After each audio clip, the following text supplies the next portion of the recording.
ছেলের বাড়িতে যে বিবাহের পরে অনুষ্ঠান হয় এটারে বলা হয় ওলিমা। এটা সুন্নাত।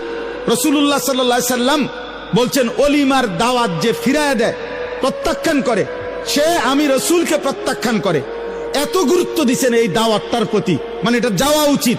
কিন্তু সেই ক্ষেত্রেও ফুকাহায়ে কেরামের মাসআলা হলো, যদি কেউ জানে কোন ওলিমার অনুষ্ঠানে গান হবে, বাদ্য হবে, বেহায়াপনা হবে, কারাহিয়াতের মধ্যে আছে কিনা এটা বলে, সেখানে প্রকৃত বিবেকবান ইমানদার মুত্তাকি কোন ব্যক্তির জন্য যাওয়া নিষেধ। সেখানে